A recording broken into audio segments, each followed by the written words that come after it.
बहुत पहले की बात है। हजरत हूद अलैहिस्सलाम की कौम आद में एक बादशाह हुआ करता था जिसका नाम था शद्दाद। वो न सिर्फ एक ताकतवर हुक्मरान था बल्कि उसके पास बेहिसाब दौलत थी, मगर इस दौलत ने उसे घमंड और गुमराही के रास्ते पर डाल दिया। वो खुद को खुदा समझने लगा और अपनी खुदाई का दावा करने लगा।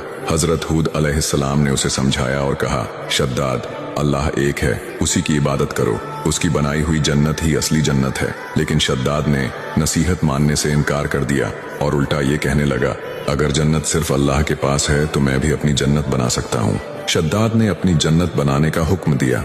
उसने दुनिया भर से सबसे बेहतरीन कारीगरों और मजदूरों को बुलवाया और उन्हें लगातार 12 साल तक काम करवाया।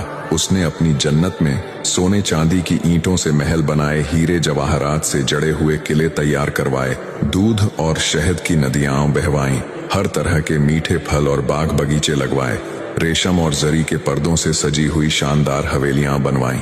जब उसकी जन्नत तैयार हो गई तो उसने सोचा कि अब वो इसमें जाकर हमेशा राज करेगा और लोग उसे खुदा मान लेंगे।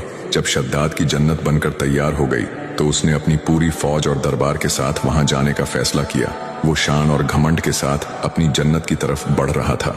जैसे ही वो अपनी जन्नत के दरवाजे पर पहुंचा और अपने घोड़े से उतरने ही वाला था कि अल्लाह का अजाब आ गया। मलकुल मौत, मौत का फरिश्ता शद्दाद के सामने हाजिर हुआ और उसकी रूह को वहीं खींच लिया।